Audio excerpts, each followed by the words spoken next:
said, oh, well, okay, whatever. So he gave it to me. Didn't do much. So he said, no, okay, that one wasn't good. Let's try this one. Get the idea? He kept going. Until we found one that was perfect. It's called Effexor XR. Effexor XR is a massive psychotic, antipsychotic, or something like that. It was a horrible drug. I was taking massive doses of it. That's prescribed by them for a long time. It built up in my system, and I really struggled. I got to be honest. I really started struggling with the Lord. I was just really, I was trying to hang in there, but, all these things were going on in my head, and things were starting to come back that shouldn't be there. And we moved to Texas to be the youth pastor of a church that closed about a month after we moved there. Go figure. God wanted us there. That's what it was, and that was cool. That was a great way to do it. But I started struggling even more. And this medicine literally turned, now I don't advocate anybody getting off your medicine or anything, please don't, I'm not saying that, but this medicine literally turned me into a walking zombie. I can't explain it to you any other way other than I hated everything. I cared for no one. I didn't care for myself. I couldn't care for my wife. I didn't care for my kid. I didn't care for anything. I was literally, and some of you might understand this, I felt like I lived in a dark black room with no windows and no doors. There was no way out, and there was no light in that room. That's how I lived. So now guess what started happening again? Don't you know the devil's right there to go tss, tss, tss, in the ear? I found razor blades again. Started cutting again. I got a lot of scars right here. These main ones here happened in Texas. Because I wasn't trying to hurt myself. I was trying to look for veins that would not stop bleeding. That's what I was looking for. The only thing that I could do and think of is, how do I die now? How do I kill myself? Because I can't stand this existence any longer. I know I'm supposed to serve God, but my mind won't let me because I'm too out there in la-la land. So the only thing I could think of doing was to die. I created some things that I don't remember. I lost 2 years of my life. Now, a lot of what I'm going to tell you now has come from my wife because I don't remember a lot of this, to be really honest. I made a bomb. I took pyrotechnics. That was a fun class for a crazy person. But pyrotechnics, real good thing. I was in a mental institution once. They taught me Tai Chi. That was good. Good, now I can hurt people. Well, okay. But I made a bomb, and that bomb was going to be hooked to my gas tank of my car. And my wife told me that I told her I was going to blow myself up. Now, I have a real problem with that because I'm allergic to fire. A lot, okay? And that's really not the way I want to die, but I did it anyhow. Now, the other thing that I did was I researched online and found out a certain particular thing. I will not talk about what it is, but if you make a serum out of it, you could shoot it into your vein and die. It will kill you. And so I did the research to it, and I made the stuff. I'm in that dark, dead room. My wife went to work every day not knowing if she would come home to a live husband or a dead husband. That can't be a very good feeling for a woman. And I did have a gun. She didn't know if I was going to use that or what, it was awful. I did try to shoot myself with it once, but I was shaking so hard I couldn't, it was crazy. I took a half a cc of this stuff and shot it into a vein just to see if it would work. It took me 3 days to recover. 3 days. It was bad. And so I said, that's it. I got it. I got 3.5 cc's in that thing. I know what I'm going to do with it. I'm going to die. That's what I'm going to do. You know a person's in trouble when they stop talking about hurting themselves. You know a person is in trouble when they don't no longer talk about their pain or any other thing. They just clam up, and that's it. They don't talk to you anymore. They don't care about anything anymore. Nothing matters anymore. They just completely put you out, and that's what I was doing. I had already resolved in my mind, that's it. I'm going to die, and that's it. Nobody's going to stop me this time. But God. So the day that I had planned this, do you know God is never too late? You know that? God is never too late.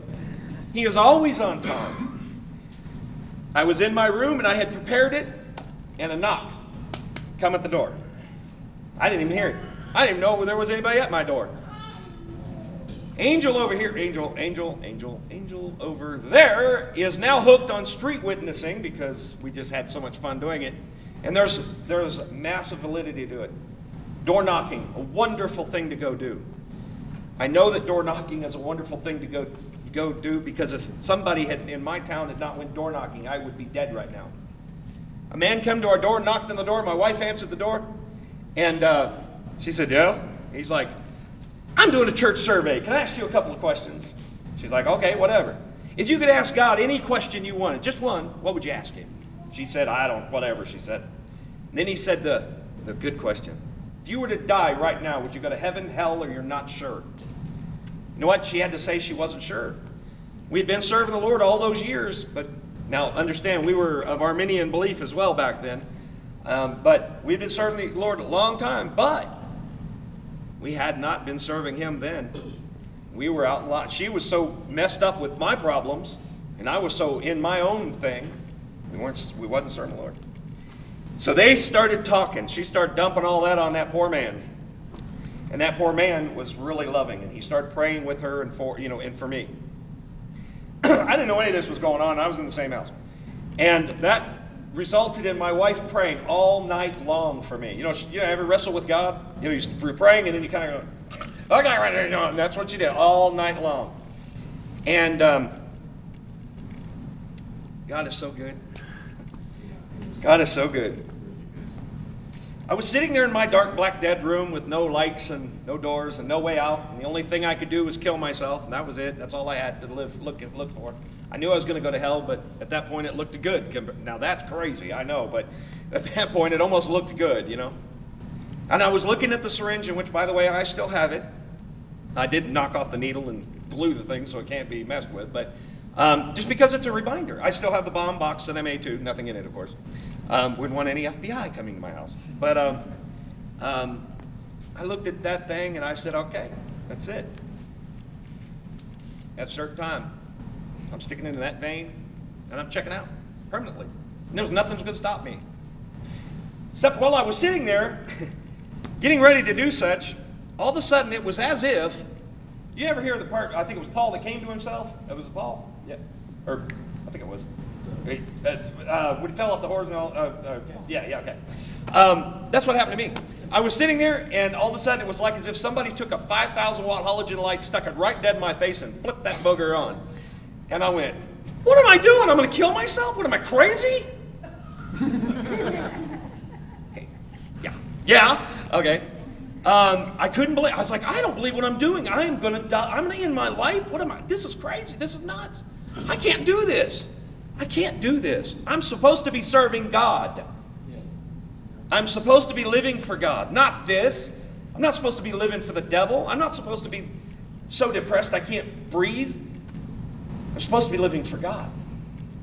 And so I started praying. That's a good thing to do when you're in those kind of situations, And I said, God, I'm dying. I can't see anything except darkness. I need to see light. I need you. I can't do this without you. And I started repenting. Oh boy, was I repenting. I had a lot to repent for. Now, this part I don't do when I did, but I took my pills and got rid of them. I've spent 6.5 months in withdrawals, shaking and electrocuting, and it was horrible. It was absolutely horrible. 6 months worth of hell, literally. But I went through a lot of pain through that. But I knew that if I didn't get off that medicine, I was done. I was going to be cooked. No way out, okay? Well, I was alive the next morning. My wife was pretty thrilled. And I had a whole new countenance about myself. I had a whole new countenance. I said, I want to live now. I want to die.